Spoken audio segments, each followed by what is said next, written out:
जी, हिंदुस्तान, चलिए हिंदुस्तान आ जाते हैं। हिंदुस्तान में अभी शकील जी ने बहुत बढ़िया बताया, और लेकिन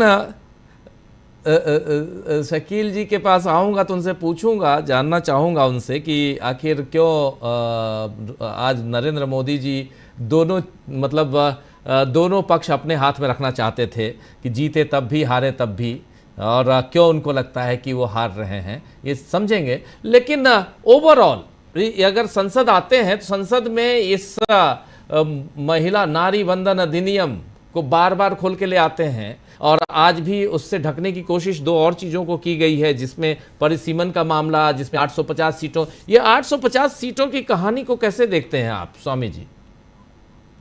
देखिए राजीव जी, पहली बात तो यह है, नारी वंदन अधिनियम में सबसे पहला सूत्र क्या है? हम तो बचपन से ये पढ़ते आए, सनातनी लोग हैं। मां की इज्जत करो, पत्नी की इज्जत करो, बेटी की इज्जत करो, और पत्नी से अगर 7 फेरे लगाओ तो जीवन भर, उसके जीवन पर्यंत उसका साथ दो। ये है नारी वंदन। और अधिनियम की आवश्यकता नहीं। नारी वंदन का मतलब यह है कि मां के प्रति जो तुम्हारे कर्तव्य हैं उसको अपना ऋण से उर्रण हो, और मात्र ऋण से उर्रण हो। दूसरा, पत्नी के साथ जो निवाह करो पूरे जीवन पर्यंत करो, मरते दम तक करो। देखिए, अगला मुद्दा यह है कि मेरे को बात होती है कि सबसे बड़ी समस्या राजनीति है। हमारे देश के लाखों करोड़ों मजदूर जिनको 12,000 रुपए मिलता है, जो अपना परिवार नहीं चला पा रहे हैं, क्योंकि गैस जो 100 रुपए केजी खरीदते थे 400 रुपए केजी में उनको मिल रहा है, और वो बेचारे सड़क पे हैं। और किस प्रकार से उनको फैक्ट्री मालिक जो है फैक्ट्री बुलाते हैं, फोन करके बुलाते हैं, और फिर कह देते हैं कि तुम्हारी जरूरत नहीं है, पुलिस उनको अरेस्ट कर लेती है।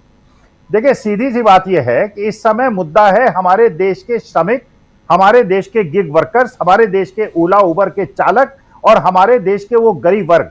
देखिए, मैं इस बात से कतई सहमत नहीं हूं राजीव जी। एक मेंबर ऑफ पार्लियामेंट या विधायक एक बार इलेक्शन जीतता है, पूरी तनख्वाह लेता है, और उसके बाद पेंशन भी लेता है। और अगर 5 बार विधायक लोकसभा का सांसद बनता है तो 5 बार वो पेंशन लेता है। जहां सरकारी एम्प्लॉइज को पेंशन नहीं मिल रही है, मैं ये कहता हूं 543 में से आप आधी सीटें महिलाओं को दे दीजिए, महिला वंदन हो जाएगा। लेकिन कम से कम मेरे देश के संसाधनों का दुरुपयोग मत कीजिए। ये लोग व्हाइट एलिफेंट्स हैं, जो लोग, इसे बुरा कोई ना माने, कोई मानहानि नहीं कर रहा हूं, ये देश के संसाधनों पे कब्जा करके बैठते हैं। इलेक्शन के पहले जनता के पैर छूते हैं, और उसके बाद लोगों की बात नहीं सुनते हैं। जनता परेशान रहती है। और आज जब ये मजदूर वर्ग और ये छात्र युवा वर्ग और जब किसान वर्ग अपने लिए आंदोलित होता है, तो कभी खालिस्तानी बता देते हैं, कभी अरबन नक्सल बता देते हैं, और कभी पाकिस्तानी घुसपैठिया बता देते हैं। देखिए, सीधी सी बात यह है, इन लोगों की पेंशन बंद होनी चाहिए, इनकी सुविधाएं बंद होनी चाहिए, और हमारे देश में वो वाला शासन होना चाहिए जैसे नेपाल के अंदर आया है, जहां प्राइम मिनिस्टर ने अपने साथ के सारे मंत्री पढ़े लिखे रखे हैं, जनता से उन्मुख हैं, जनता की सेवा के लिए तत्पर हैं। और आज के तारीख में भारत की सबसे बड़ी समस्या हमारा गरीब वर्ग है, हमारा मजदूर वर्ग है, हमारा छात्र वर्ग है। और पढ़े लिखे बच्चे अगर 12-13 हजार रुपए के लिए नौकरी करते हैं, यह निंदनीय है। स्पेशल सेशन में इस समस्या का कैसे समाधान होगा, हमारे बच्चों को कैसे नौकरी मिलेगी, हमारी युवा पीढ़ी को कैसे नौकरी मिलेगी, यह मुद्दा है। महिलाओं को आज की तारीख में जो 543 सीटें हैं 2023 में, इसी में 33% का रिजर्वेशन देके महिलाओं का बिल्कुल रिप्रेजेंटेशन होना चाहिए था। लेकिन महिलाओं का सम्मान ऐसे नहीं होता है जैसे साउथ के साथ आप जो अन्याय करने का प्रयास कर रहे हैं। और साउथ में अगर ये मैसेज जा रहा है कि नॉर्थ इंडिया डोमिनेट कर रहा है, उनको इग्नोर कर रहा है, तो भारत की एकता अखंडता पे भी एक बड़ा खतरा मैं महसूस करता हूं। जी जी, बहुत बहुत शुक्रिया स्वामी जी। इस पे भारत में जो कुछ हो रहा है उस पे आपने अपनी बात रखी, आपका बहुत बहुत शुक्रिया। और आगे बढ़ते हैं, जरा अमलेंदु जी जल्दी से आप तक आना चाहता हूं। अमलेंदु जी, कैसे आप देखते हैं, हालांकि अभी हम लोग उधर इजराइल की बात आप लोगों में से किसी ने की थी, इजराइल की बात, कि इजराइल पे भरोसा नहीं कर सकते हैं अगर हम ईरान की तरफ देखें तो। और इजराइल काट्स जो इजराइल के रक्षा मंत्री हैं, उन्होंने ईरान को धमकी दे दी है अभी थोड़ी देर पहले। खैर, लेकिन हम ईरान इजराइल से बाहर निकल के ज़रा हिंदुस्तान पे अभी थोड़ा केंद्रित होते हैं। अमलेंदु जी, ये आखिर क्या चक्कर है कि 850 करके ही हम महिलाओं को 33% देंगे, ये क्या चक्कर है?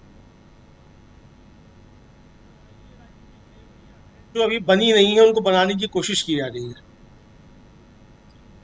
ये रेवड़ियां हैं जो बनी नहीं है, बनाने की कोशिश की जा रही है। और ये ठीक उसी तरीके से है कि 2034 में लागू होगा नारी शक्ति वंदन अधिनियम, तो उसी तरीके से ये किया जाएगा। भाई अगर आपको देना है 33% आरक्षण, तो 2029 में नहीं, 543 सीटों में क्यों नहीं दे सकते आप? और आप ये तर्क दे रहे थे जिसमें आप नारी शक्ति वंदन अधिनियम लेकर आए थे कि अभी चूंकि जनगणना नहीं हुई है, तो जनगणना जब हो जाएगी उसके बाद परिसीमन होगा, तब ये लागू होगा। तो जब आपने ये पास कराया था, तो उस समय आपने जो तर्क दिया था कि भाई जब ये नारी शक्ति वंदन अधिनियम जब पास कराया गया कि जब जनगणना हो जाएगी तब इसको, जब नतीजे आएंगे तब किया जाएगा। जनगणना की जो चल रही है उसके नतीजे कब तक आएंगे इसके बारे में अभी कोई सूचना है नहीं। नतीजे कब तक आएंगे कब तक नहीं आएंगे। तो ये राजीव जी, चूंकि ये लग ये रहा है कि ज्ञानेश कुमार की और सुप्रीम कोर्ट की मदद के बावजूद भारतीय जनता पार्टी शायद राजीव जी बंगाल में अब जीत नहीं रही है, ये समझ में आया है। तो इसलिए अब बंगाल में कोई और तुरप का पत्ता लगाया गया, तो एक ये फिर लगाया गया है बीच चुनाव में कि भाई हम तो देखो महिलाओं के लिए क्या करना चाहते हैं, दीदी को हटाओ, महिलाओं के रक्षक जो हैं वो आ गए हैं, अब तो वो महिलाओं के रक्षक काम करेंगे। तो ये बताने की कोशिश राजीव जी ये है सिर्फ, इसके अलावा और कुछ ज्यादा दिखाई पड़ता नहीं है। अब चूंकि ये बात मोदी जी भी जानते हैं कि ये पास नहीं होगा, 2/3 बहुमत चाहिए, 2/3 बहुमत मिलेगा नहीं। 272 आपके जो है होना चाहिए सरकार बनाने के लिए, और आज 257 आपके रहे जब वोटिंग हुई। तो भाई जब वोटिंग में ही आपके 257 रहे तो 2/3 होगा कहाँ से? तो ये राजीव जी कुछ नहीं है, ये सिर्फ एक शोशेबाजी और वो जो हेडलाइन मैनेजमेंट है वो है। लेकिन इसके जरिए एक खतरनाक संकेत तो निश्चित तौर पर राजीव जी दे दिए गए हैं कि जनगणना चाहे अभी हो या नहीं हो, या जनगणना के नतीजे जब भी आए उसके बाद जब भी परिसीमन हो, और जिस तरीके से आज गौरव गोगोई ने बहुत बिंदुवार राजीव जी जो सदन में अपनी बात रखी है और उसमें बताया है कि किस तरीके से इस परिसीमन के जरिए गड़बड़ी करने की कोशिश की जा रही है। जम्मू कश्मीर में आपका कुछ और रुख होता है, असम में आके आपका कुछ और रुख होता है। एक लोकसभा क्षेत्र आपका 26 लाख मतदाताओं का है, दूसरा आपका 12 लाख मतदाताओं का, एक 8 लाख मतदाताओं का। तो भाई ये कैसा डिलिमिटेशन और कैसा परिसीमन आप कर रहे हैं कि भाई एक लोकसभा क्षेत्र 8 लाख मतदाताओं का होगा, दूसरा 26 लाख मतदाताओं का, वो भी एक ही राज्य में होगा। जम्मू कश्मीर में आपका कुछ क्राइटेरिया होगा, यहाँ पर कुछ क्राइटेरिया होगा। तो ये राजीव जी कुछ नहीं, ये सिर्फ एक तरीके से कहा जाए ये एक चुनाव के बीच में, हालांकि मुझे लगता है राजीव जी की पहले तो इस पर बड़ी पाबंदी हुआ करती थी, हम लोग छोटे छोटे थे, अच्छी तरीके से याद है कि संसद का सत्र भी चल रहा है तो आप कोई नया विधेयक लेके नहीं आ सकते हैं, नई घोषणा नहीं कर सकते हैं, ये सारी चीजें होती थी कि आप उस पर नहीं कर सकते हैं। केवल अगर बजट का सत्र है तो केवल बजट पास कराने के लिए संसद का सत्र बुलाया जाता था, इस तरह की चीजें नहीं होती थी। लेकिन अब चूंकि चुनाव आयोग भी अपना है, सरकार भी अपनी है, लोकसभा स्पीकर भी अपने, तो कुछ भी किया जा सकता है। तो सब कुछ हो रहा है राजीव जी, सुप्रीम कोर्ट भी सब कुछ होते हुए देख रहा है। अब बंगाल में जो SIR हुआ राजीव जी, उसमें जो नाम बाहर किए गए वो तो जुडिशियल अफसर्स ने बाहर किए हैं। भाई वहां जिम्मेदारी तो जुडिशियल अफसर्स को दे दी गई थी ना, और सुप्रीम कोर्ट ने कह दिया कि ठीक है चुनाव के बाद आओ। 90 लाख मतदाता जो हैं, यानी 90 लाख मतदाता चुनाव से बाहर हो गए और सुप्रीम कोर्ट कह दी कि चुनाव के बाद आओ तब आपको सुनेंगे।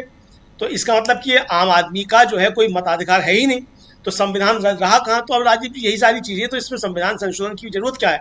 मोदी जी घर में बैठ के सेवा तीर्थ जो बनाया गया, लोक तीर्थ है क्या जो भी बनाया सेवा तीर्थ, वहां बैठ के दस्तखत कर देते कि अब सीटें 850 क्या 1850 हो गई हैं, काम चल जाता, उसी से जरूरत क्या है किसी भी चीज की?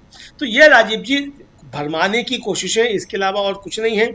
मंशा आपकी अगर होती तो आप जब लेके आए थे नारी शक्ति वंदन अधिनियम, जो भी लेके आए थे आप उसी समय करते। 2024 में आप देते भाई 2/3, 1/3 आपको देना था। और जैसा कि बताया शकील जी ने कि भाई उस समय तो आपने विरोध किया जब सोनिया गांधी लेके आई थी। मुझको राजीव जी अच्छी तरीके से याद है कि गीता मुखर्जी CPI की सांसद हुआ करती थी, और उन्होंने उसके बाद चुनाव नहीं लड़ा कि जब तक ये पास नहीं हो जाएगा मैं चुनाव नहीं लड़ूंगी। और गीता मुखर्जी चली गई इस दुनिया से बिना चुनाव लड़े के पेश होने के बाद कि जब तक ये पास नहीं होगा। तो भाई आप यही उसका सबसे ज्यादा विरोध किया करते थे। दूसरे जो थे वो शरद यादव टाइप के जो समाजवादी थे वो सब इसका विरोध किया करते थे, उसमें लालू प्रसाद यादव ये सब लोग भी शामिल थे कि भाई इसमें शामिल करो। लेकिन जो लालू प्रसाद यादव या शरद यादव का विरोध था वो तो आज राजीव जी एक डॉक्यूमेंटेड चीज हो गई कि भाई अगर महिलाओं को देना है, आपको आरक्षण देना है, तो उसमें आप OBC को क्यों नहीं देंगे, आप SC को क्यों नहीं देंगे? यानी इसके जरिए भी आप अपना जो है मनुस्मृति एजेंडा लागू करना चाहते हैं, महिलाओं की बात भी करना चाहेंगे और उसके जरिए आप मनुस्मृति एजेंडा भी लागू करना चाहेंगे। तो ये राजीव जी बहुत स्तर पर खेल करने की कोशिश है। पॉलिटिकल एक तरीके से कहा जाए कि वो माइलेज लेने की एक कोशिश है, इसके अलावा कुछ नहीं है। पास होना नहीं है, लेकिन ये बताएंगे, जैसा कि कहा प्रधानमंत्री ने कि भाई पास नहीं होगा तो मुझको इसका फायदा होगा और जो पास नहीं करेंगे उसको होगा। लेकिन राजीव जी, आज प्रियंका गांधी ने बहुत तगड़े शब्दों में प्रहार किए हैं, और चाणक्य महोदय जो हैं वो मुस्कुरा रहे थे, और चाणक्य महोदय की मुस्कुराहट पर प्रियंका गांधी ने बहुत तगड़ा वार किया। उन्होंने कहा कि चाणक्य होते तो वो भी शर्मा जाते, क्योंकि सब समझ में आ रहा है कि आप जो चाणक्यगिरी कर रहे हैं ये कर क्या रहे हैं। कुल मिला के इसके पीछे मकसद ये है कि दक्षिण में कम किया जाए, उत्तर में बढ़ाया जाए, महिलाओं के नाम पर उत्तर में सीटें बढ़ा ली जाएं, और यहाँ से जो है भारतीय जनता पार्टी जो है वो 2029 में भी चुनकर आ जाए, और 543 में तो 400 पार नहीं हो पाया, तो 850 में ही 400 पार हो जाए। तो जो नारा दिया था आखिर वो 400 पार, वो भी तो साबित करना है कि 400 पार होना है कि नहीं होना है, किस तरीके से होना है, और उसके बाद फिर संविधान बदलने की कोशिशें जो करनी है वो सब की जाए। तो ये राजीव जी, मतलब संकेत जो है खतरे तो गहरे हैं, लेकिन फिलहाल फौरी तौर पर जो है वो सिर्फ एक गिमिक के अलावा और कुछ दिखाई नहीं पड़ता है। जी जी, गिमिक के अलावा कुछ नहीं। लेकिन प्रशांत टंडन जी, आपको क्या लगता है, अगर यहाँ और उसमें भी प्रियंका गांधी ने सचमुच बहुत शानदार भाषण दिया है। प्रियंका गांधी का भाषण बहुत शानदार था। नरेंद्र मोदी 36 मिनट, जैसे बता रहे थे शकील जी, 36 मिनट का छोटा भाषण, और उसमें बहुत डरे सहमे हुए नज़र आ रहे थे। प्रियंका गांधी यहाँ जिस ढंग से खासकर गृह मंत्री के ऊपर उनका जो कमेंट था वो शानदार था। लेकिन इस बिल से संबंधित ये 850, जरा इसको उस पर आते हैं। 850, इसकी ज़रूरत अभी महसूस होती है कि 850 होना चाहिए? देखिए, 2 बार राजीव जी ये फ्रीज हो चुका है, 71 में और वाजपेयी जी ने, दोनों बार ये फ्रीज हो चुका। ये जो अमेंडमेंट आया है, देखिए महिला बिल के लिफाफे में ये दक्षिण भारत को राजनीति के नक्शे में कमजोर करने का एक बिल लेकर आए, और ये ऐसा बिल लेकर आए कि हमेशा सत्ता में रहें। जैसे अभी हंगरी के प्रधानमंत्री जो चुनाव हार गए, वो भी ऐसे ही करते अपने देश में। तो ये वही पूरा एक तरीका जो है लेकर आ रहे थे। इसको विपक्ष ने पकड़ लिया, वो पैकेजिंग खोल दी कि महिला आरक्षण के बिल के पैकेट में आप कुछ और लेकर आ रहे थे, हमेशा सत्ता में रहने का फार्मूला, वो पैकेजिंग प्रियंका गांधी ने, गौरव गोगोई ने, सबने खोल के रख दी। और अभी देखिए, जब वोटिंग होगी 360 लोगों नंबर की जरूरत है, आपके पास कुल नंबर जो है वो 293 है। इसमें 16 उनको भी जोड़िए जो तेलुगु देशम पार्टी है। क्या वो पक्ष में वोट देकर अपने राजनीतिक हाथ पैर कटवाएंगे दक्षिण भारत में? तो ये भी तमाम सारी कॉम्प्लिकेशंस हैं। तो ये बात तय है कि नंबर नहीं होने जा रहे हैं, और मुझे पता नहीं क्यों ये किसने सलाह मोदी जी को दी कि ये सेशन बुलाओ, और इससे बड़ा जो है बंगाल में और तमिलनाडु के इलेक्शन को आप कंट्रोल कर लोगे, विपक्ष जो है वो किनारे हो जाएगा। ममता बनर्जी के 37% MP हैं महिलाएं, पहले ही सबसे ज़्यादा। जी, 33% का बिल लेकर आ रहे हैं आप। और सबसे कम बीजेपी के हैं, 11% महिला उम्मीदवारों की लिस्ट आप जो बता रहे हैं। सबसे ज्यादा महिला महिला स्पीकर। जी, पश्चिम बंगाल में सबसे ज्यादा महिला। जी, जरा मैं अपने दर्शकों साथियों को बता दे रहा हूँ किस रेफरेंस में आप बात कर रहे हैं। पश्चिम बंगाल में महिला जो उम्मीदवार उतारे गए हैं पार्टियों की तरफ से, सबसे ज़्यादा महिला उम्मीदवार, लगभग 37% उम्मीदवार जो है, 35 से 37% उम्मीदवार टीएमसी ने उतारे हैं, और सबसे कम 11% उम्मीदवार बीजेपी ने उतारे हैं, जो बीजेपी महिला बंधन अधिनियम की बात कर रही है। चलिए, खैर, नारी बंधन। तो अब महिला स्पीकर, महिला राष्ट्रपति, महिला प्रधानमंत्री कांग्रेस पार्टी दे चुकी है। आप कहाँ, मतलब ये कुछ लेकर आ रहे थे, इसको ये कुछ पॉलिटिक्स समझ में आई नहीं उनकी, और ये कल ये बिल नहीं होगा, पास नहीं होगा, ये बिल गिरेगा पार्लियामेंट में, बिल्कुल तय हो चुका है। अब ये एक पॉलिटिकल हार लेकर जो है मोदी जी उसको कैसे मास्टर स्ट्रोक बताएंगे मोदी मीडिया के जरिए, ये उनके ऊपर डिपेंड करता है, लेकिन ये उनकी राजनीतिक हार कल फ्लोर ऑफ हाउस में होने जा रही है। और एक आखिरी बात जो जी, एक चीज और जोड़ दे रहा हूं, उस पर अपनी टिप्पणी आप लोग कीजिएगा। मोदी जी ने एक बात आज स्पेशली कही है कि मैं ईबीसी समाज से आता हूं, अति पिछड़ा वर्ग से आता हूं। ये स्पेशली, पहले तो पिछड़ा कहते थे वो, लेकिन आज अति पिछड़ा कहने लगे। इसके क्या मायने हैं? अरे देखिए, वो तो ये भी कहते हैं मोदी जी की पिछला जन्म मेरा बंगाल में हुआ था, अगला जन्म भी बंगाल में होगा। तो मोदी जी और ट्रंप क्या कब क्या कहेंगे उनको बहुत गंभीरता से लेने की आवश्यकता नहीं है। वो उनके पास एक गोदी मीडिया है। सिर्फ एक बात मैं आखिरी ये बताना चाहूँ कि अभी जो हंगरी में चुनाव हुए और ये विक्टर ओबराम जो हार गए, उन्होंने भी गोदी मीडिया बना रखा था एक। वो भी इजराइल के दोस्त थे नेतन्याहू के। वो भी पत्रकारों को जेलों में डालते थे और पत्रकारों पे नजर रखने के लिए पैकेजेस लेकर आए थे।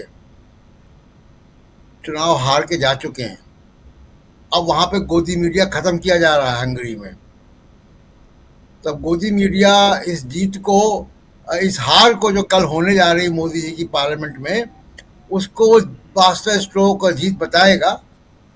अभी हमारे ईरान के साथी मास्टर स्ट्रोक बता गए, ये गोदी मीडिया करेगा, लेकिन कल वो हारने जा रहे हैं फ्लोर द हाउस में। इसमें कोई संदेह की बात नहीं है। जी जी, जरा जल्दी से शकील जी आपसे पूछना चाहता हूं, फिर प्रेम कुमार जी आपके पास आता हूं। शकील जी, क्या आपको भी लगता है कि कल और आज इसीलिए नरेंद्र मोदी कह रहे थे कि हार गए तो फिर मुझे ही फ़ायदा है, और जीत, और अगर इसको पास करा लिए तो तो किसी को फ़ायदा नहीं है? दो सेंटेंस बोल रहे थे, मुझे फ़ायदा यानी पार्टी को फ़ायदा, या अगर पास हो गया तो किसी को फ़ायदा नहीं है। क्या मायने हैं इसके? कि अगर पास हो जाएगा तो विपक्षी दलों के नेताओं आपके फोटो में सरकारी में अखबार में छापूंगा। देखिए राजीव जी, ये सारा का सारा जो लाए हैं मोदी जी, ये लाए हैं अपने ऊपर जो परेशानियां घिरी हुई हैं उनसे लोगों का ध्यान बटाने के लिए। Media management, headline management, narrative change, इसके अलावा मोदी जी को कुछ नहीं आता है, ना वो कुछ करना चाहते। इस समय जो है देश में इतनी गंभीर समस्याएं चल रही हैं, अभी मजदूर आंदोलन का जिक्र किया, इतनी गंभीर समस्या है, युद्ध चल रहा है, इसकी वजह से हमारा सारा का सारा निर्यात रुक गया है। किसान परेशान है, जो किसान का सामान जाता था, अभी आज हमने लिखा भी है कि प्याज के दाम जो है वो बिल्कुल नीचे आ गए। प्याज का जो उत्पादक किसान था वो खत्म हो गया, 6 और 8 रुपए किलो थोक मंडी में जा रहा है, वो खाड़ी देशों में जाता था सारा का सारा। तो ये सारी समस्याएं, अमेरिका जो है किस तरह से एप्स्टीन फाइल के नाम पे ब्लैकमेल कर रहा है, राहुल गांधी के शब्द है कि ब्लैकमेल करता है वो, राहुल गांधी ने कहा है एप्स्टीन फाइल के नाम पे, किस तरह से डील हुई है और किस तरह से इस युद्ध के अंदर हम अलग थलग पड़े हैं। ये सबसे बड़ा मुद्दा है। देखिए मोदी जी का जो कोर इशू है वो है राष्ट्रवाद, और वो राष्ट्रवाद ही अब जो है उन पर उल्टी मार करने लगा है।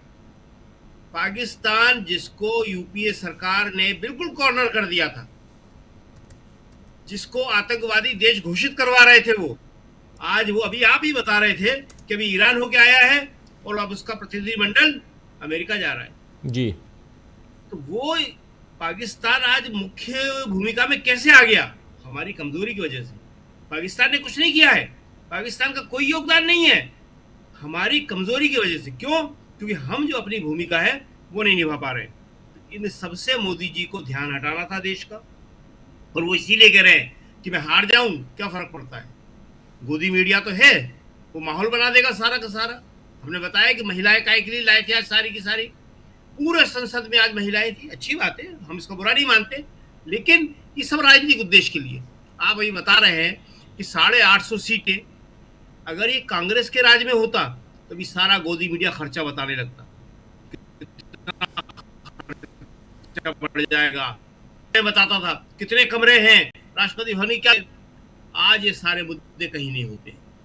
आज तो एक ही मुद्दा होता है कि कांग्रेस जो है वो इसका समर्थन क्यों नहीं कर रही है, कांग्रेस जो है ये क्यों नहीं कर रही है। सारे सवाल राहुल गांधी के लिए, सारे सवाल कांग्रेस के लिए। मैं पूछ लेते हैं, और मोदी जो है, गुरदीप सिंह सप्पल साहब जुड़ गए हैं, इनसे पूछ लेते हैं क्यों नहीं कर रही है कांग्रेस, समर्थन क्यों नहीं कर रही है। यही सवाल सप्पल साहब, आपका स्वागत करता हूं। सवाल यही जो अभी शकील जी पूछ रहे थे, क्यों नहीं कर रही है, उसका जवाब तो गृह मंत्री जी ने आज दिया अपनी बात शुरू करते हुए। उन्होंने कहा कुछ भ्रम है जिसके बारे में जनता को बात साफ करने की जरूरत है, और वो भ्रम कब तक है, तब तक प्रधानमंत्री बोल चुके थे, तब तक बिल सबके पास पहुंच चुका था। यानी बिल सबके पास है, प्रधानमंत्री कह चुके हैं, इसके बाद भी भ्रम बना हुआ है, क्योंकि भ्रम आपने बना के रखा है। कुछ है जिसकी पर्दादारी है। वो पर्दादारी क्या है? इन्होंने वुमेन रिजर्वेशन की आड़ में कोशिश की कि साउथ की जो सीटों को कम कर दिया जाए, लेकिन जब ये बिल इंट्रोड्यूस हो रहा था तो तब क्या हुआ कि 187 वोट पड़ गए खिलाफ, जबकि 100 के करीब सांसद थे नहीं वहां पे। अब 187 पे भी ये बिल गिर जाता है। तो आज इनको ये मान के चले थे कि दो तरह के स्प्लिट ऑपोजिशन में कर देंगे। एक स्प्लिट तो ये हो जाएगा, कुछ पार्टी महिला आरक्षण पे विरोध के नाम पे डर जाएंगी और वो समर्थन में आ जाएंगी, और कुछ उत्तर भारत की पार्टी अपनी जनता में अपने हितों को देखते हुए कि भाई हमारी तो सीटें बढ़ रही हैं, हमें साउथ से क्या मतलब है, ये रीजनल पार्टीज हैं, तो वो बीजेपी के साथ आ जाएंगी। लेकिन इन दोनों में से कुछ नहीं हुआ। अपोजिशन की सारी पार्टी एक साथ रही और उन्होंने इंट्रोडक्शन में साबित कर दिया कि इतनी सीटें तो हैं कि आपका ये बिल पास नहीं होगा।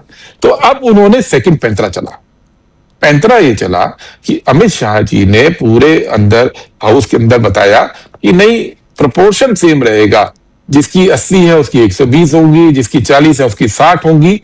अब ये बात कहीं बिल में नहीं है, बिल में दूसरी बात लिखी है कि जनसंख्या के आधार पे होगी, लेकिन आज उन्होंने हाउस को बोल दिया और तय बात है कि इस बात के लिए वो अमेंडमेंट भी ले आएंगे। लेकिन ये बात ये साबित करती है कि आप पीछे गए, तो अब इस पूरे के अंदर आपकी मंशा क्या है? देखिए, विमेन रिजर्वेशन है, महिला आरक्षण, इसको सेंसस से जोड़ा किसने? नरेंद्र मोदी सरकार ने। इसमें सेंसस को डिले किसने किया? 21 का सेंसस 26 में नरेंद्र मोदी सरकार ने। अब 26 की जगह 11 का सेंसस इस्तेमाल होगा, यह फैसला किसने किया? नरेंद्र मोदी सरकार ने। लेकिन क्या महिला आरक्षण के लिए सेंसस जरूरी है? वो तो बिना सेंसस के भी हो सकता है। इसके बावजूद वो सेंसस से क्यों जोड़ रहे हैं? ये क्योंकि वो डरते हैं अपने पुरुष एमपी से। वो कहते जरूर है कि मैं बहुत दिलेर आदमी हूं, लेकिन बीजेपी के पुरुष एमपी को मोदी नाराज करने की स्थिति में नहीं है। तो वो कोशिश कर रहे हैं कि अब 50% नई सीटें बना दीजिए। अब 50% सीट में भी आज गृह मंत्री ने बोला कि 850 क्यों है, उसमें भी वो खेल कर गए बोलते बोलते। फिर कहते हैं हम इनकी बात पे यकीन करें।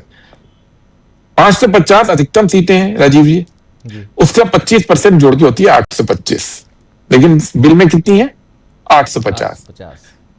अमित शाह बोले कि राउंड ऑफ करने के लिए, राउंड ऑफ तो डेसिमल को कहा जाता है, एक किया था। 25 सीट कैसे राउंड ऑफ होती है? और ये 25 सीट कौन से स्टेट में जाएंगी? ये 25 अतिरिक्त सीट, 25 सीट बहुत बड़ी संख्या है ना लोकसभा के अंदर, वो कौन से स्टेट में जाएंगी? इस पे भी गुमराह करने की कोशिश की आज उन्होंने। लेकिन असली मकसद क्या है राजीव जी, कि 2024 में जब ये 240 पे सिमट गए, तब से घबराए हुए हैं, तब से नए नए पैंतरे खोज रहे हैं। जैसे एसआईआर खोज के लाए, उसकी वजह से पहले महाराष्ट्र के अंदर इन्होंने और हरियाणा के अंदर वोटर लिस्ट में गड़बड़ की और देखा कि इसका फायदा मिल गया, वहां पर जीत गए, जहां पे कांग्रेस को जीतना चाहिए था या इंडिया को जीतना, अलायंस को जीतना चाहिए था। फिर उन्होंने इसको पूरे एक टूल के रूप में विकसित कर लिया कि अब पूरे देश में करते हैं। लेकिन ये देश थोड़ा सा ज्यादा कॉम्प्लिकेटेड है। इन्होंने असम में और कश्मीर में जेरीमेंडरिंग मतलब अपने मन माफिक सीटें तैयार कर दी। यानी एक सीट ऐसी हो सकती है कि वो लगातार होनी चाहिए, उसका ज्योग्राफिकल एरिया। इन्होंने उसका एक हिस्सा ए सीट में, दूसरा हिस्सा बी सीट में, तीसरा हिस्सा सी सीट में है। लेकिन इसके बावजूद कश्मीर में हार गए, इसके बावजूद हार गए। तो अब उनको एक और गारंटी चाहिए। तो गारंटी क्या कर रहे हैं वो, कि पूरे देश के अंदर अब जेरीमेंडरिंग करना चाह रहे हैं कि जहां पे जैसी सीट बीजेपी का वोटर है उसके हिसाब से बना के जीत जाए। तो ये जो बिल आ रहा है, ये जेरीमेंडरिंग के लिए है, ताकि मन माफिक सीटें बना ली जाए। लेकिन असली खेल उसके बाद होना है। आप पूछेंगे कैसे? कैसे होगा? बिल के डिलिमिटेशन बिल के अंदर लिखा हुआ है कि लेटेस्ट सेंसस के आधार पे डिलिमिटेशन होगा।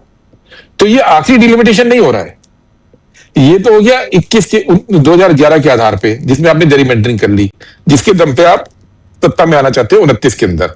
जनता कुछ भी बोले, आप चाहते हो कि जनता की राय को ओवरकम करके आप जरीमेंडरिंग के मार्फत आए। लेकिन 29 में आते ही 26 का सेंसस तैयार होगा, फिर दोबारा डिलिमिटेशन के इन्होंने रास्ता खोल दिया है, क्योंकि उसमें लिखा हुआ है कि सरकार तय करेगी। और तब ये जो आज छूट दी है साउथ के स्टेट्स को कि हम आपका प्रोपोर्शन सेम रखेंगे, तब वो छूट भी जाएगी। ये एक खेल जिसको प्रियंका जी ने बोला है कि एक कुटिल चाल की तरह चला है, एक कुटिलता है इस पूरे के अंदर, इसमें ट्रांसपेरेंसी नहीं है। और आप ये चाहते हैं लोग या बीजेपी के लोग कि कांग्रेस पार्टी हो या विपक्ष हो, वो इस कुटिल चाल में आ जाए, वो अपनी कोई बात ही ना करे। और कुटिलता किस पार्टी की? जब 2010 के अंदर महिला आरक्षण राज्यसभा में पास हुआ और उस समय मैं देश के उपराष्ट्रपति के साथ था और उसको पास करने में मेरी भी एक भूमिका रही, जब मार्शल लगी और किस तरह से पास हुआ हम जानते हैं। उस डॉक्टर मनमोहन सिंह जी की सरकार ने, सोनिया जी के यूपीए ने ये तय किया कि हमारे समर्थक दल जो उस समय आरजेडी और एसपी थे, उनके विरोध के बावजूद हम पास करेंगे। तो राज्यसभा में मार्शल लगा के पास कर दिया। तो लोकसभा में विरोध किसने किया? उस मीटिंग में मैं मौजूद था, वहां पे सुषमा जी ने विरोध किया कि हम जबरदस्ती पास नहीं करेंगे, जब तक आप सबको मना ना ले हम नहीं पास करेंगे। तो रोका तो बीजेपी ने था। इसके पहले जब स्थानीय निकायों में देने की बात आई राजीव जी का 87 में, तब भी बीजेपी ने रोका। जब 93 में पास हुआ, फिर तब कांग्रेस ने दोबारा पास किया 93 में, नरसिम्हा राव जी की सरकार ने, तब भी बीजेपी पक्ष में नहीं थी। तो ये लोग कभी पक्ष में थे नहीं, इसलिए ये बार बार फच्चर फंसा रहे हैं, बार बार पूरी चीज को फंसाने की कोशिश कर रहे हैं, नए नए आर्गुमेंट लेकर आते हैं। जी जरा जल्दी से एक छोटा सा कमेंट प्रेम कुमार जी से लेना चाहता हूं, फिर दोबारा आता हूं सफल साहब आपके पास। जरा प्रेम कुमार जी को ले आइए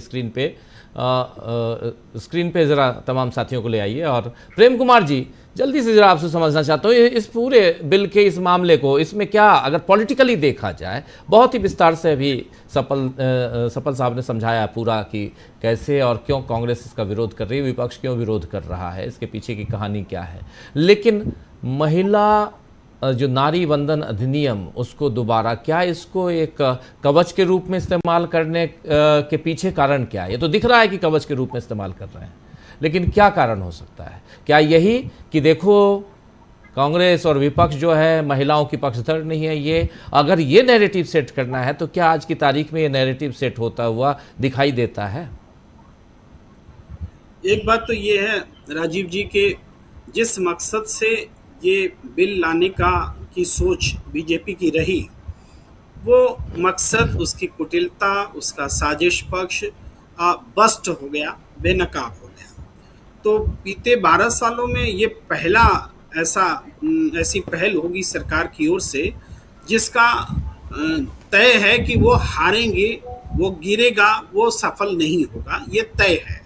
और ये तय उसी समय हो गया जब अपोजिशन ने एक ऐसी बैठक की ठीक इस सत्र से पहले जिसमें सारे लोगों ने अपने मतभेद भुला दिए और कहा कि हम हर हाल में इसका विरोध करेंगे। इसकी अपेक्षा सत्ता पक्ष को नहीं रही थी। और जैसा कि गुरदीप सप्पल जी ने बताया कि उनको लगा कि कोई अपना क्षेत्रीय पार्टी होने के कारण, डिलिमिटेशन में फायदा होने के कारण या किसी और वजह, अलग अलग वजहों से उनको साथ देंगे, वो नहीं हुआ।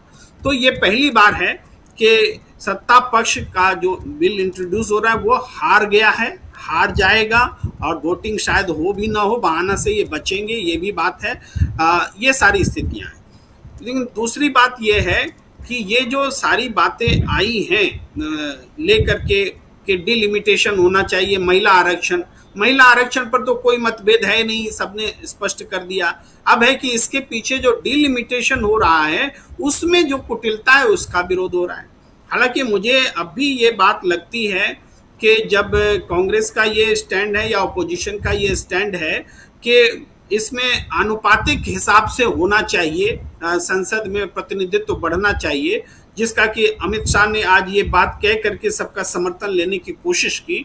तो मैं यहाँ भी एक ऑब्जर्वेशन अपना रखना चाहता हूँ कांग्रेस के ध्यानार्थ कि देखिए, ये आनुपातिक हिसाब से भी अगर आप इसको करते हैं तो ये भी अन्यायपूर्ण होगा, ये न्यायपूर्ण नहीं होगा। मैं उदाहरण रखता हूँ कि एक कंपनी में एक व्यक्ति की सैलरी अगर 1 लाख रुपए है, एक व्यक्ति की सैलरी 10,000 रुपए है, और थ्रू आउट आप 30% का इंक्रीमेंट देते हैं और कहते हैं हम न्याय कर रहे हैं, तो वास्तव में आप न्याय नहीं कर रहे होते हैं, क्योंकि 1 लाख को तो 1,30,000 हो जाएगा और 10,000 वाले का सिर्फ 13,000 रुपए होंगे, जो कि उनके जीवन यापन के ख्याल से सही नहीं होगा। तो इसमें कुछ रैशनलाइजिंग फैक्टर्स काम करते हैं।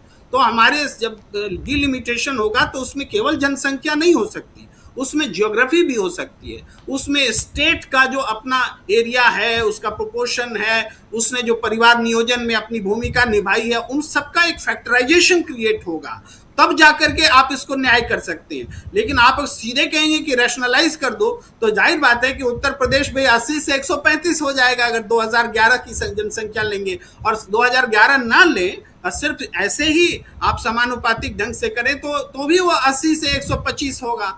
तो या बिहार 40 से 62 हो जाएगा, लेकिन तमिलनाडु 40 से 62 नहीं हो पाएगा, वो 40 से 50 पर आ जाएगा। तो ये जो रैशनलाइजेशन का जो तरीका है, ये आज भी अपोजिशन का स्टैंड भी मुझे लगता है कि आत्म अवलोकन की मांग करता है, अपेक्षा रखता है। नहीं तो अपोजिशन क्या इसको स्वीकार थोड़ी कर रहा है क्या सपल साहब?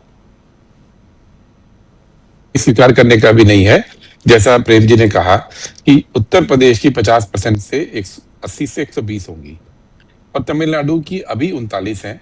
39 और 80 के बीच में 41 का फर्क है। उनकी 59 हो जाएंगी तो ये फर्क 61 का हो जाएगा। और संसद के अंदर तो हर व्यक्ति अब एक एक वोट देता है, तो ये फासला बढ़ता जाएगा। अनुपात समान रहेगा लेकिन फासला बढ़ जाएगा। और सवाल ये नहीं है, सवाल इसके आगे का है। आज बिल में आप लाते नहीं हो और हाउस में आके आप सबको ज्ञान देते हो कि हम तो ऐसा करेंगे, तो आपने बिल में क्यों नहीं रखा? दूसरी बात, जो भारत का संविधान है उसकी पहली पंक्ति क्या कहती है? India that is union of states. Bharat जो है राज्यों का संघ है, और आप राज्यों की गिनती बदलने जा रहे हैं और राज्यों के किसी भी गवर्नमेंट से आपने बात ही नहीं की है। हम जानते हैं ना, इंडिया पार्टीज की 10 राज्यों में सरकारें हैं, कांग्रेस की खुद की हमारी 3 सरकारें हैं, हमारे किसी सीएम से कोई चर्चा नहीं की गई। तो ये अधिकार कैसे मिल गया मोदी सरकार को, या बिना चर्चा के, बिना कोई चीज के आप एक बिल लाए और उसके बाद कुछ घंटों के अंदर अपनी हार को देखते हुए फिर एक नया उसके अंदर डेफिनेशन ले आए? ये तो राज्यों के अधिकारों का हनन है। आपको जो करना है इस देश के अंदर, आप बिना सलाह मशवरा के, बिना कंसल्टेशन के कर ही नहीं रखते। यहां तो उल्टा हुआ, कंसल्टेशन तो दूर, कल तक बिल को छुपा के रखा गया कि ऐसा ना हो कि कोई पढ़ ले और पढ़ के कोई योजना बन जाए। लेकिन जो अगर इतना बड़ा बिल जहां पे आप पूरे देश की राजनीतिक व्यवस्था बदलने की बात कर रहे हैं, उस बिल को आप छुपा के क्यों रख रहे हैं? आप ना जनता को साथ शेयर कर रहे हैं, ना राजनीतिक दलों के साथ कर रहे हैं, ना राज्य सरकारों के साथ कर रहे हैं। और जब इतना छुपा के किसी देश के अंदर काम होगा सरकार द्वारा, तो हर हाल में उसके ऊपर शक होगा, हर हाल में लोग उंगलियां उठाएंगे। आज वो बोलते हैं कि फेस वैल्यू पे क्यों नहीं ले रहे हैं? अरे कैसे ले लेंगे फेस वैल्यू पे आपको भाई? आपने अपना चेहरा विकृत इन मामलों में कर दिया है, हम उसकी वैल्यू पे नहीं ले सकते हैं। आज इस बात के लिए कंसल्टेशन की जरूरत होनी चाहिए थी। तो ये जो नए नए फॉर्मूले आ रहे हैं, और अभी तो आज एक आया है, उम्मीद कीजिए कि अगले 2 दिन में और फॉर्मूले आएंगे, क्योंकि कहीं ना कहीं इनको अपनी इज्जत तो बचानी है। लेकिन इज्जत इसमें बचेगी नहीं, ये बात लगभग तय है कि इज्जत इसमें बचेगी नहीं। सीधा साधा है, अगर महिला आरक्षण करना है, 550 की मैक्सिमम लिमिट है, उसकी 1/3 सीटों पर महिलाओं को लिए इस बार आरक्षित कर दीजिए, खेल खत्म। इसके आगे आप कुछ भी करने की कोशिश करेंगे, उसके अंदर इस तरह से पास नहीं हो सकता, इस ढंग से पास नहीं हो सकता। लेकिन दक्षिण भारत को साधने की कोशिश में, ये जो आप भी बता रहे हैं कि ये 50% का उसमें लिखा नहीं है, लेकिन 50% का जिक्र इन्होंने किया, खासकर गृह मंत्री ने। तो क्या यहाँ पे अगर 50% वाली बात आती है तो क्या विपक्ष और दक्षिण भारत इससे सहमत होगा कि हाँ ठीक है? देखिए, इस बात पे अभी कोई चर्चा नहीं हुई है, तो इस पे मेरा कुछ भी बोलना उचित नहीं होता है, क्योंकि ये ऐसा इश्यू है जिसमें कि सभी लीडर्स बात करेंगे। सवाल ये है कि बिल कुछ और कह रहा है। बिल स्पष्ट कह रहा है 2011 की जनगणना के ऊपर डिलिमिटेशन होगा, जी और हाउस के अंदर सरकार ने कुछ और बोला है। ये जो बात फर्क है, इस फर्क का जवाब विपक्ष को नहीं देना है, इसका जवाब सरकार को देना है कि फर्क है क्यों। अब आप जुमले में आप बोल दीजिए कि मैं इसको इतनी आसान तरीके से बताऊंगा जैसे केजी के बच्चों को समझाया जा सकता है। अरे सांसद हैं वो, उन सांसद को उनके लोगों ने चुना है, जिन लोगों ने आपको आपकी कॉन्स्टिट्यूंसी में चुना है। जिसने अमित शाह को चुना है, जिस जनता ने, उसी जनता ने विपक्ष के हर एक सांसद को चुना है। आप उनका मजाक इस तरह से उड़ाते हैं कि केजी का, क्योंकि आप जानते हैं कि आपको जुमलेबाजी में अपनी असली षड्यंत्र को छुपाना है। और षड्यंत्र क्या है कि बिल किसी और नियत से शुरू हुआ था, और आज आप हाउस में दूसरी बात कह रहे हैं। तो इस पे अभी मेरा बोलना कुछ उचित नहीं होगा, लेकिन इतना काफी है कि इनके षड्यंत्र को देश के सामने रखना, उजागर करना आज हमारी ड्यूटी है।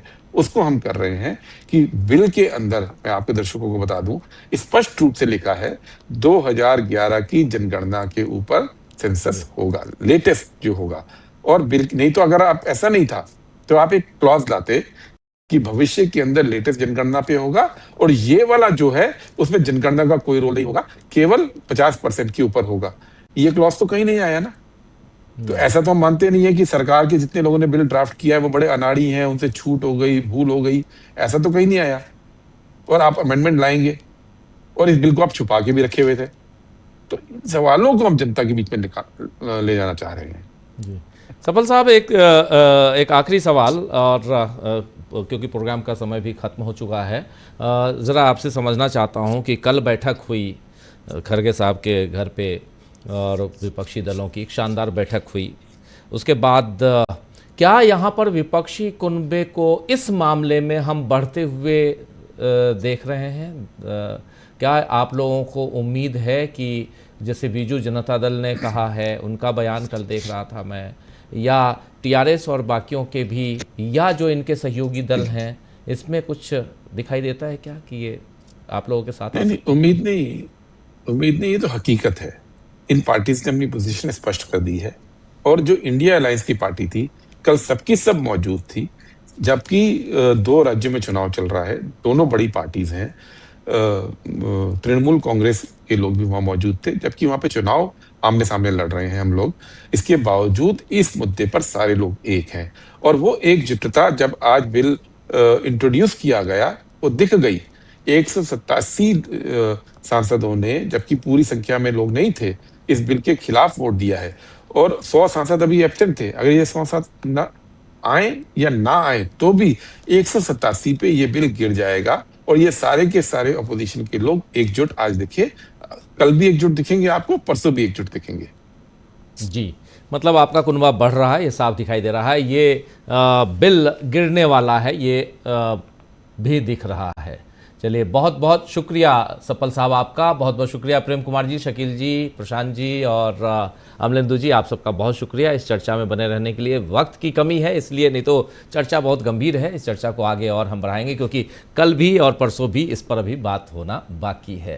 तो बहुत बहुत शुक्रिया आप तमाम साथियों, आप सबका भी जो हमारे साथ जुड़े रहे। ईरान से लेकर हिंदुस्तान तक जो तमाम बातें, और हिंदुस्तान में एक नई कहानी, इस नई कहानी की शुरुआत आज से हुई है। और मोदी सरकार चाहती है कि 850 के लगभग ही कह रही है, हालांकि मोटा मोटी 850 सीटें चाहती है लोकसभा में हो, और उसमें भी ज़्यादातर जो पैमाना इस सीटों का जो बढ़ने की जो बात है, सांसदों की सीटें, वो हिंदी भाषी क्षेत्र से बढ़े। और दक्षिण भारत इससे नाराज़ है। आज कई जगह दक्षिण भारत में इस बिल की कॉपियां जलाई गई हैं, और ख़ासकर डीएमके के सांसद आज काले लिबास में थे, जिस पर छीटाकशी भी हुई। खासकर प्रधानमंत्री नरेंद्र मोदी ने कहा कि काला टीका लगाकर आए हैं डीएमके के लोग। लेकिन